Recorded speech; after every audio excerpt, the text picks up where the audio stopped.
ఒక అబ్బాయిని అడిగారు. అదే క్రమంలో బాబు ఇఫ్ యూ డోంట్ మైండ్ నీకు ఏం అవుతావు అని కోరితే స్టూడెంట్ అన్నాడు. అతను ఏం చెప్పాడంటే, సార్ 6, 5, 4, 3, 2, 1, 0 అన్నాడు. ఇదేంద్ర అంటే కౌంట్ అని చెప్పాడంటే 6 మీన్స్ నాకు 6 డిజిట్స్ శాలరీ సార్, అంటే 6 అంకెల జీతం, ₹1,00,000 జీతం కావాలా. 5 నేను 5 రోజులు పని చేస్తా, 2 days రెస్ట్ తీసుకుంటా ఫ్యామిలీతో. చూడు సార్ ఎంత మంచి కోరిక.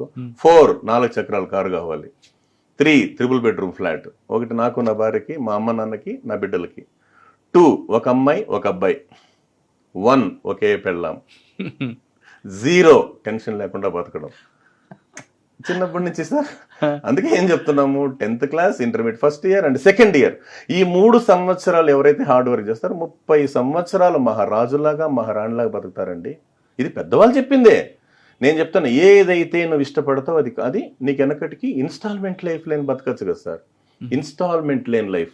అదే క్రమంలో ఇంకో చిన్న మోరల్ స్టోరీ ఉంది సార్. ఒకసారి యుఎస్లో చిన్న ప్రయోగం చేశారంట సార్. 100 మంది స్టూడెంట్స్ని క్లాస్ రూమ్లో కూర్చోబెట్టి వాళ్ళకి ఇష్టమైన స్వీట్స్ ఏమైనా రాసి ఇవ్వండిరా బాబు అంటే వాళ్ళు లడ్డు, గులాబ్ జామ్, జాంగరీ అని చెప్పి అంత స్లిప్పులు రాసిచ్చారు. వాళ్ళకి ఇష్టమైన స్వీట్స్ సార్, రకరకాలు ఉన్నాయి కదా సార్ ఇష్టమైన స్వీట్స్. అది తెచ్చి ఏం చేశారు వాళ్ళు, అది జడ్జ్ చేసి ముద్ర పెట్టారు. చూపు అంతా దేని మీద ఉంది సార్ ఇంకా పిల్లలకి? స్వీట్స్ మీదే. అప్పుడు పిల్లలు చెప్తారు, నాన్న దేని మీద ఉందిరా చూపు? స్వీట్స్. ఓకే రైట్, నీకు నచ్చిన స్వీట్ ఆడుంది. వాళ్ళు చేయి పెట్టారు, రే ఆగండ్రా అన్నారు. ఏమంటే 2 hours ఆ స్వీట్స్ ముట్టకూడదంట సార్. సచ్చిరా గొడ్డు, ఎవరైతే 2 గంటలు ముట్టకుండా ఉంటారో వాళ్ళకి మేము 1+2 ఇస్తాం అని చెప్పి డోర్ లాక్ చేసుకుని వెళ్ళిపోయారు. 2 గంటల తర్వాత వచ్చి చూస్తే, ఏమన్నా స్వీట్స్ ఉన్నాయా లేవంటే లేవు సార్ అంటారు. సరే, అప్పుడు మన దగ్గర ఉన్న సబ్జెక్ట్ ఏంటి, 60 members ఎత్తుకొని తినేశారంట sir.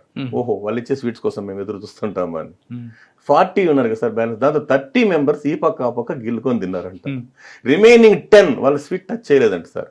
After 20 years what they are doing now అని చెప్పి సర్వేకి పోతే ఆ 60 members they are doing ordinary life sir. ఆ 30% గిల్లుకొని తిన్నటువంటి వాళ్ళు government salary and corporate salary.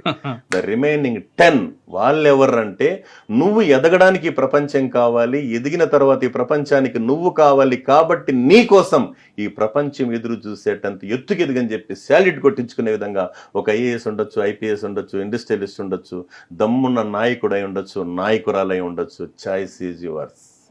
మీకు 60 కావాలా, 30 కావాలా, 10 కావాలా? చూడు సార్ ఎంత బాగా వింటారు సార్ పిల్లలు. అప్పుడు అందరూ మేము 10 సార్ అంటారు. అంటే మీ పని మీరు చేయండి, అంతే కదా సార్. మీకు కావాల్సిన చదువే కదా, చదువే. అందుకే శిలలాంటి బతుకుల్ని శిల్పంగా మార్చేదే విద్య, మనిషిని భగవంతుణ్ణి భాగ్యవంతుణ్ణి చేసేదే విద్య.